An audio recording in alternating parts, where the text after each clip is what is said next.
Hello, my name is Mordred Viking and I'd like to welcome you to this stream of Humankind. Now, I am aware that on the schedule it says Crusader Kings 3, but quite frankly I've just been really enjoying this game, so I think I am going to play a little bit more. We're going to continue the game from yesterday, where we are playing as now the English, so we've gone through as Babylon into Carthage, and now we're finally England in the Middle Ages.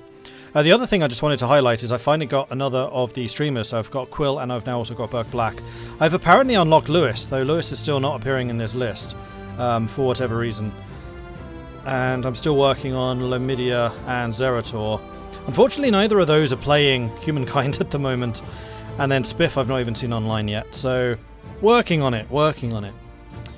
Alright, let's go and load up the English and see what we are doing. Mordred says, switching over to Humankind, my imagination shows a robot trying to put the Mask of Mordred on in a hurry.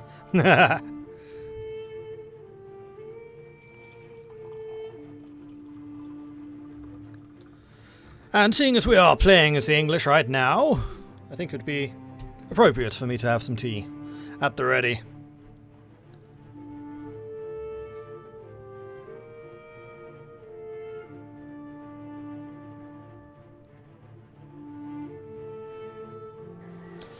Okay, give the game a minute to load everything up. And actually, before I get properly started here, the other thing I wanted to double check was the bug report I submitted yesterday. Sorry, I should have done this before I went live, it just slipped my mind. Let's see, forums, then we've got bug reports. Just want to make sure that that crash report went through okay. When did I send it? I sent it probably about 10 hours ago?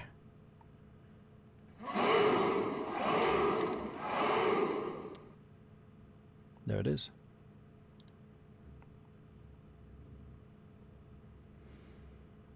Yeah, okay, we've just got other people saying, yep, it's happened to me as well. Cool, we're all good. So Streamlabs is for newbies like yourself. So here's the thing. Streamlabs is a little bit more approachable, in that it has a lot of the stuff already in the window and it has a fairly easy setup. But Streamlabs is just OBS with a couple of things bolted on top. And I mean bolted on. The implementation of that stuff it's not great. It's really not great. And OBS has been in development for years and it's just a heck of a lot more efficient. So quite honestly, when I started streaming, I started with OBS, then heard from a lot of people Streamlabs is better because it's got this extra functionality. While I was with Streamlabs OBS has been upgrading and is now once again better.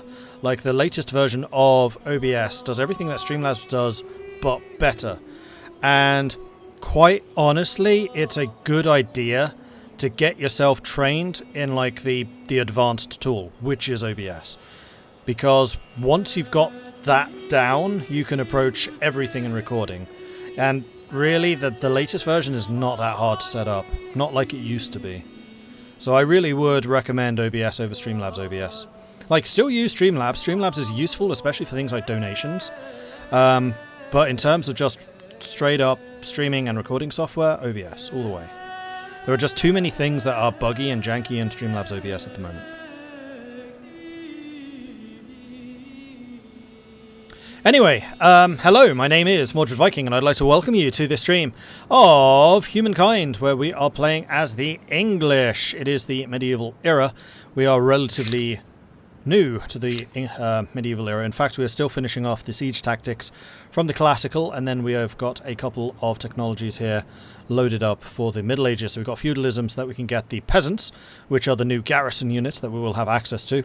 And then war summons for the longbows, and the pikemen longbows, of course, being our unique unit, which have a whopping range of 4 or 6 if they're in one of our unique strongholds. We have just discovered one of our other neighbours. We've got the orange guys over here. We are still trying to get a little bit closer to actually go and meet them. And then we've also got Sabines here, which is currently 27 turns into establishing a settlement here. So we can't yet start to influence them. We can't attack them, anything like that.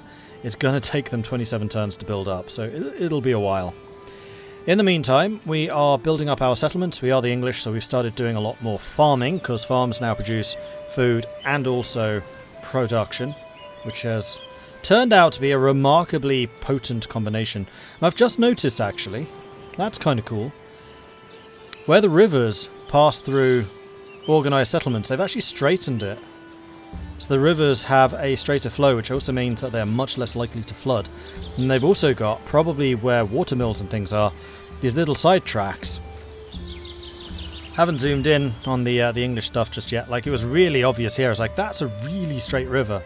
And of course, that's what happens. Like, when you are creating flood defences, you straighten out the rivers so that they flow more straightly. Water goes faster through them, rather than having this meandering stuff which is out here in the undeveloped countryside. And just like seeing the differences between those, it's really quite stark and actually kind of cool. And because we have so many rivers in our empire, it makes a difference. Man, Mill Artist is getting really developed. That's a big freaking city. That's like the Birmingham of our country. It's just big. We are making a ton of money. We're getting a ton of influence. Now, there was something else I was thinking that influence could be useful. Ah, yes, I remember. We are influencing the kingdoms around us. Look, they're 7% Hunnic and 93% ours. I don't know exactly what that kind of influence over these states means. I wonder if that's going to allow you to do like cultural flipping or something in the future, because right now we would definitely be flipping like all of these. But it's kind of interesting. Oh, maybe it's if they go to war with us. If we have a high influence over them and we go to war, then I think their population is more likely to rebel. I think that might be what it is. And also, I guess, if their stability goes too low. Litoshkin's already at 20 population, because I remember that 20 was the maximum previously. It's now 21. So I think every district must add 1 extra population size. We can buy out with population. We can buy out with money. We do have a lot of money. I wonder, should we buy out in the smaller towns? So anything with like sub 5 population, like Hexdex here. Should I just buy these early buildings? I think I will. Just, you know, help you along a little. It's not like it's expensive.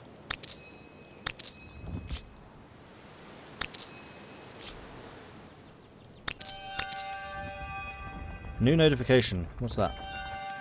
Era Star unlocked. Okay. Oh, that's because of the constructions, isn't it? Yeah, I am currently just blitzing through those. And these are just so cheap. Just like, why not? And Arachnos has just actually finished the building that it was working on. I think that you basically just need farms. Oh, of course. So, one of the things which I've actually been using wrongly, for example, with the farming civilization right at the beginning of the game where you can get the canal district, that actually allows you to establish districts outside of the main settlement, something which ordinarily you can't do. So with the canal district, you could say, right, I want my farms up here. You plump one of those down and then you can start building districts around the canal district. The only thing that we would have that would be somewhat similar would be the harbour, or when we were Carthage, you could do that with a Kothon. So if we have a Kothon out in the sticks, so over here in Fuller, we could actually build stuff adjacent to that Kothon now. That's an element of city design I had completely missed out on. So we could theoretically build stuff over here. So what I might do... Do you get any bonuses from adjacencies? No.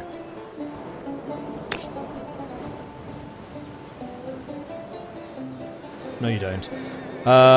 Because what I was wondering was whether I want to put makers out here where they can make use of the wood, and then farms for the rest. I think that's exactly what I'm going to do. I'm going to do farm, maker, and that'll do. Then I'll buy 1 farm and 1 maker. just to, you know, give them a little bit of a boost, get them going, establish a little bit more industry, and then they can build everything else faster. Seems to make sense to me. You can do that with the luxury harvesters as well. Yeah, so we could have done that, for example, actually in our capital, Litoshkin, because we had the copper mine down here. We could have started establishing our production out there. And also, we can do that here, where we've got copper and iron out in the stick. So all of this can be food production. And then in Bjornvar, we can do makers out here where we get much more production out of it. Do that. And I think that's actually a really good move, because then we can have all of this being just food production. Awesome. I like it. And what else do we have? We have got the Irastar. What did we just unlock? Yes, construction. We build so much stuff. We've somehow made ourselves uber industrial. I mean, England is technically... No, they're technically growth, not industrial. Like Egypt would be industrial.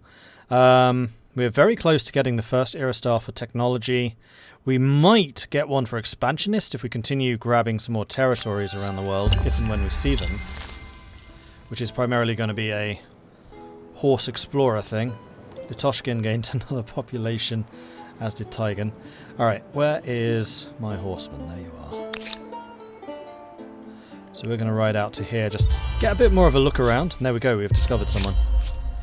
The Nubians! It's Burke Black! I started this game before he was a character. Cool! Well, we have Burke Black in a game I didn't even realise he was in. Awesome. Hi! And... Oh! I've just realised, you know, when we had that civilization randomly going from ancient even though I was Middle Ages, and then previously we had someone going from ancient classical when I was already classical. Or Neolithic to ancient. I think it was Neolithic to ancient, actually. That might have been Burke, and then I'll bet that there's a quill somewhere as well. And what's happened is they've overwritten the previous AI. I'll bet you that's what happened.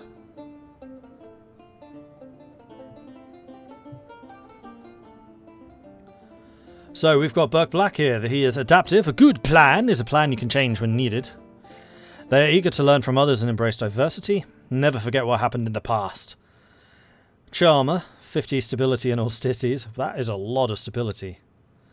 Host, 10 influence per independent people under patronage on the main plaza. And he's stubborn. Keep the first culture for the whole game. Okay, so yes, it was Burke Black that went ancient Nubian and now is Nubian. Wait, you've got 2,300 points. You might be a medieval Nubian. I think you are actually a medieval Nubian. That means you are going to be earning a bucket load of fame. Oh, and we discovered someone else. Hold on. Hold your horses. For both of our aspirations. Okay, so we've got the Mayans. Benevolent. Value the happiness of their people and freedom. Favour a defensive playstyle. Acknowledge your efforts to build a solid relationship. Influence on commons. Money on markets. And they want to ally with everyone. Okay. Oh, we've got another one. The Aztecs. Okay, these are the people in first place. These are the ones I am most concerned about. And unfortunately, they're militarists. Brilliant. Okay. So that famous English-Aztec war is probably going to be a thing. Traitorous! They will not hesitate to break treaties. No matter the cost, deeds follow words. Differences are a source of conflict. Interacting with foreigners is painful. Cultivator. 5 food on farmers' quarters. 2 strength on emblematic units. And retaliate until the extermination of the aggressor. And they have someone as a vassal. I think they've got Burke as a vassal.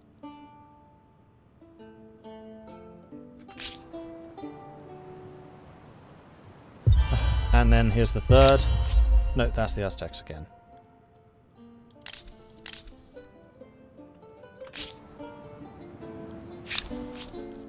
Alright, Meier has something to say to us.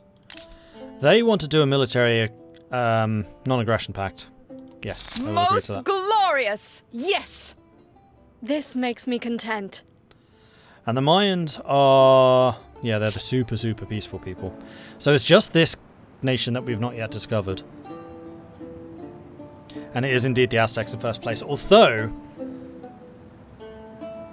they're only actually 16 points ahead of me at this point. But me and the Aztecs are so far ahead of everyone else, it's not even funny.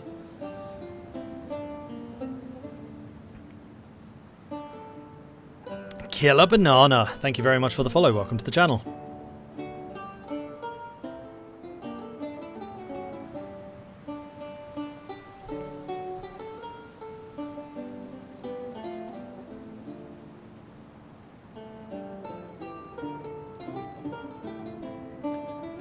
So, who is it that we've not discovered? Third place? No, that's you. And you are indeed a vassal of theirs. Then the Huns are in last place. Great. My greatest ally. Then the Mayans are 7th. Oh no, Mayans are not 7th. Who is... green? Green was Morians, right. Sorry, brown. Brown are the Morians, black are the Mayans, green are the Huns, yellow we have not discovered.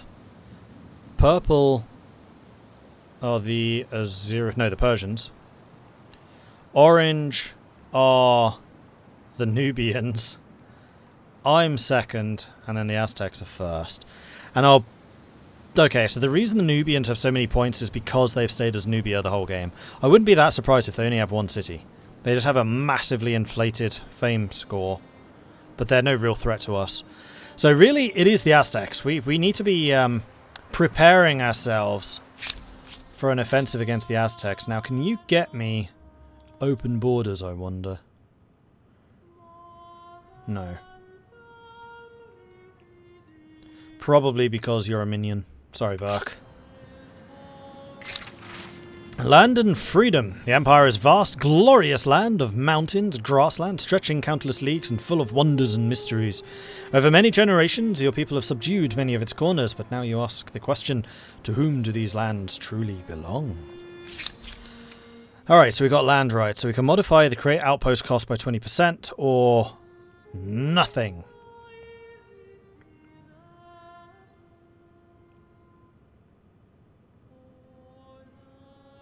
And this one brings you more towards authoritarianism. I actually quite like collectivism. I think we are going to go more industrial than financial, particularly as England. Not really much calling anymore to create outposts, because there just ain't any space left. But I'm still going to take that one. I think that's a good move. Okay. Then... I'm wondering if we should start preparing... combat units.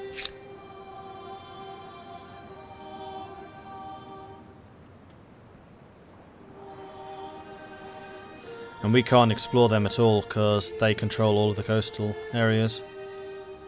And the ships that I have right now can't sail on coast.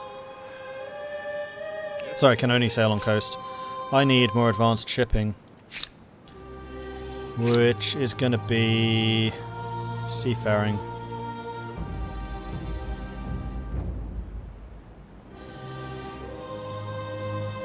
They are damaged by consecutive turns spent in deep water.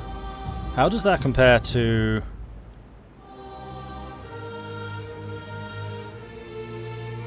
destroyed by consecutive turns spent in deep water? So not damaged by them, just... okay. Destroyed by consecutive turns. I wonder how long...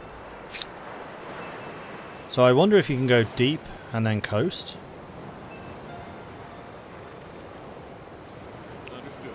I don't know.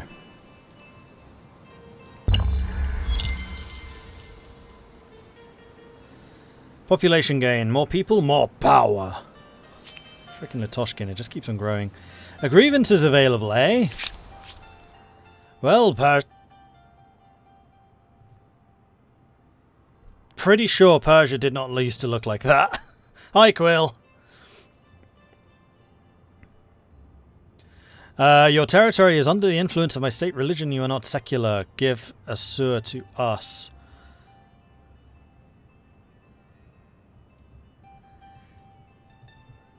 So yes, it looks like the streamer AIs do just overwrite the previous base ones.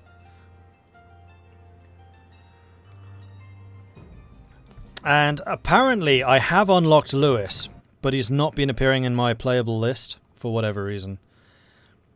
And unfortunately, Zerator and Lamidia haven't been playing Humankind, so I've not been getting the drops from them.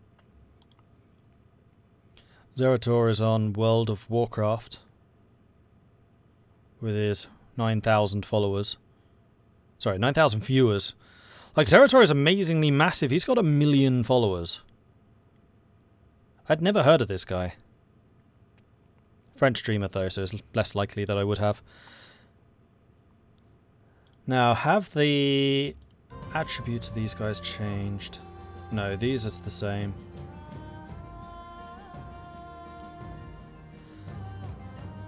So, that's Assur. Wait, that's 2 different places.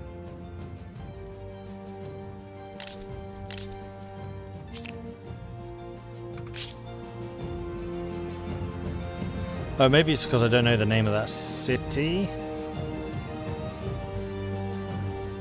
No, there's Assur.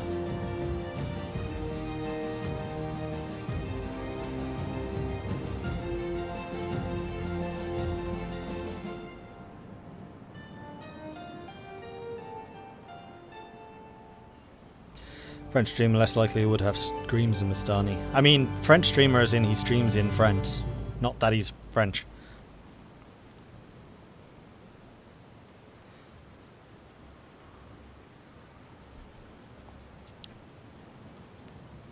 I wonder if the capital is Brussels. I would really hope so. I mean, we're definitely going to have to do a game after this with the streamers in from the start.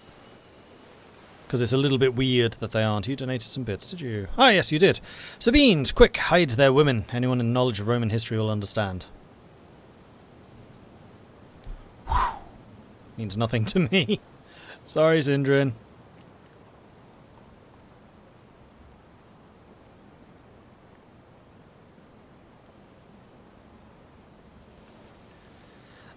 Right. I'm trying to decide if I want to go to war with the Morians and finally wipe them out. I mean, at the moment we have no grievances, so I can't. I can get some grievances against the purples, though, so we could go and wipe Quill out. Sorry, Quill.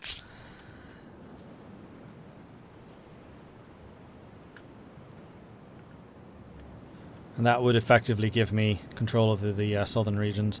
Yeah, I think that might be something I'd do.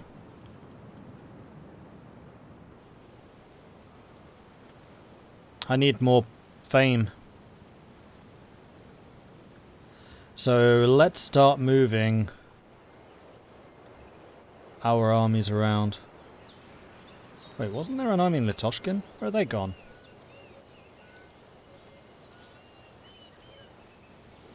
What are you doing down there?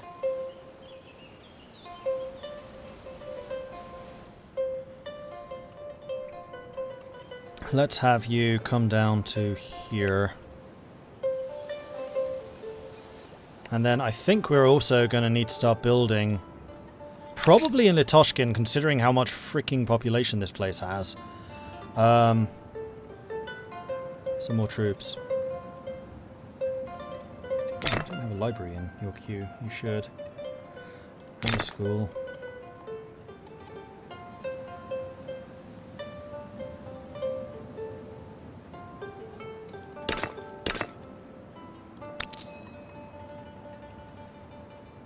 Stability on garrisons. Watchtower. You have a lot of things actually, Litoshkin, which we've just not been building for reasons.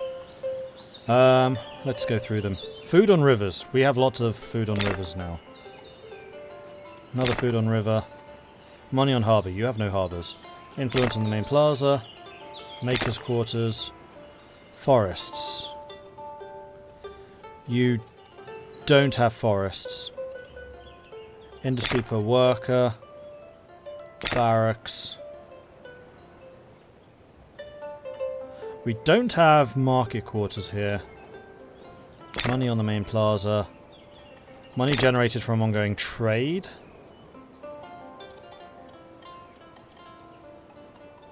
And then I guess an aqueduct, although stability here is already super, super high. And an influence. Now, how many turns is that going to take? 9 turns to do all that. We are still researching longbows and spearmen, so we're not going to start arming ourselves up until that happens. So the other thing I want to do is make sure that the barracks is a little bit earlier on. Like so. Oh, we were building all of the districts because we're trying to get the maximum population of Litoshkin up. I remember now. And yeah, those would just be makers because it was these places.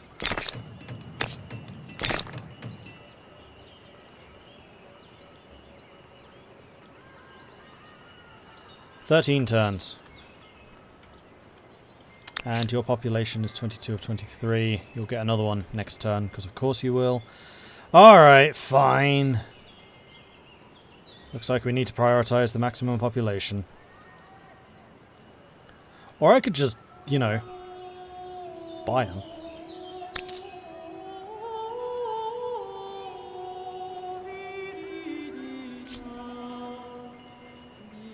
And I realise I bought the library, not the Maker's Quarter. It's going to take 2 turns to build this.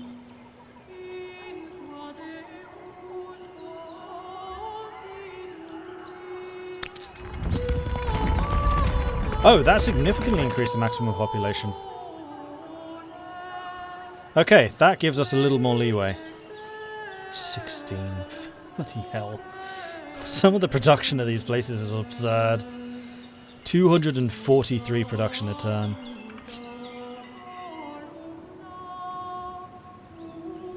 Right, horses. Have we had a chance to move those yet?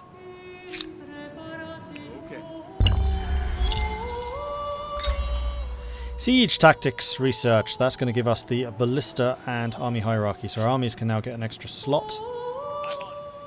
You can go out to sea.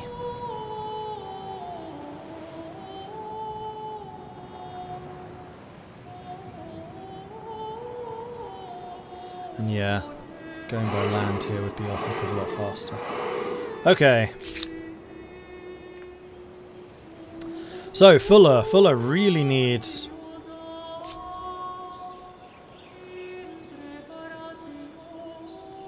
What does Fuller really need? We don't have rivers. We don't really do farming. Although you do have farmers. And you're going to have a pretty high population limit. You definitely do charcoal kilns. You have forests rather than stone fields. Could definitely do with some fortifications. Watermill is pointless for you because you've got no rivers. House of Scribes. I thought I was getting a House of Scribes everywhere. Okay. Here comes the army of our rather obsolete ancient units. Because we never built any of the Carthaginian units. These are Babylonians.